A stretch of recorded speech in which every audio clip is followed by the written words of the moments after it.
নমস্কার বন্ধুরা, কেমন আছেন? মেহুলির রান্নাঘরে সবাইকে স্বাগত। আজকে আমি রান্না করব ঢাকাই ইলিশ। তার জন্য আমি নিয়েছি 5 পিস ইলিশ মাছ, লেজা শুদ্ধ নিয়েছি 4 পিস, দেখা একটা লেজা, আর 2 চামচ সর্ষে আর পোস্ত ভিজিয়ে রেখেছিলাম। এটাকে আমি 3টে কাঁচা লঙ্কা দিয়ে একটু বেটে নেব। এটা আমি একটু বেটে নেবো।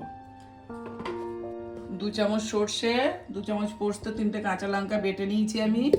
আর নিয়েছি 1 চামচ লেবুর রস, কালো জিরে 1 চামচ, 4টে কাঁচা লঙ্কা চেরা, সর্ষের তেল আর রসুন বাটা। আমি এবার কড়া গরম বসিয়ে দিয়েছি, দিয়ে এতে একটু অল্প করে হলুদ আর নুনটা মাখিয়ে নেব, হালকা করে, বেশি নয়, ওটা মাখিয়ে নেব।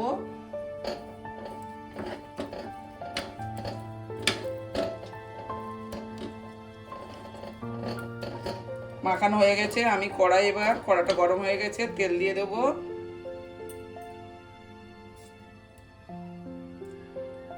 দু চামচ থেকে 3 চামচ তেল দিলাম আমি।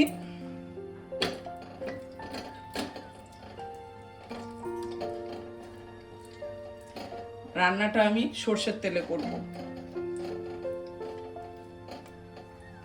তেলটা আমার গরম হয়ে গেছে। এবার আমি কালো জিরে দিয়ে দেবো 1 টিস্পুন। কালো জিরেটা একটু ভালো করে গন্ধ বেরালে তারপরে আমি দিয়ে দেবো 1 টিস্পুন রসুন বাটা, দিয়ে এটাকে আমি ভালো করে একটু নাড়িয়ে নেব, কাঁচা গন্ধটা যাতে চলে যায়। মিনিট খানেক একটু নাড়িয়ে নেব ভালো করে।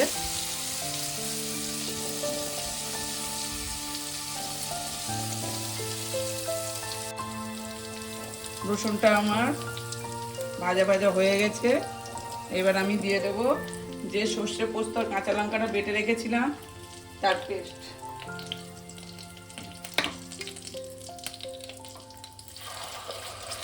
দু থেকে 3 চামচ আমি দিয়ে দিলাম সর্ষে পোস্তর পেস্ট। দিয়ে আমি এটাকেও ভালো করে নেড়ে নেব। সর্ষে পোস্তটা একটু নেড়ে নিয়েছি, তেল ছেড়ে দিয়েছে দেখুন। এবার আমি একটু নুন আর হলুদ দিয়ে দেবো, পরিমাণ মতো নুন আর হলুদটা অল্প দেব, 1/2 টিস্পুন। দিয়ে এটাকে আবার একটু নেড়ে আমি জল দিয়ে দেবো। এবার আমি জল দিয়ে দেবো। মাছটা বন্ধুরা আমি ভাজিনি, কাঁচা মাছ দেব। জলটা দিয়ে আমি একটু ফুটতে দেব। ঝোলটা আমার ফুটে উঠেছে। এবার আমি মাছগুলো দিয়ে দেব।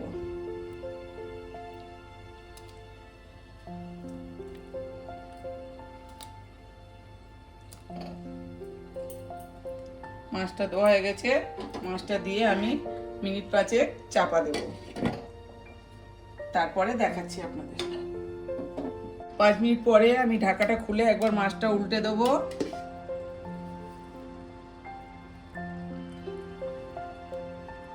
মাছটা আমি উল্টে দিয়ে আবারও মিনিট 3-4 হতে দেবো চাপা দিয়ে। মিনিট 4 পরে আমি ঢাকাটা খুলে নিলাম। খুলে নিয়ে এবার আমি এতে দিয়ে দেব 4টে কাঁচা লঙ্কা চেরা,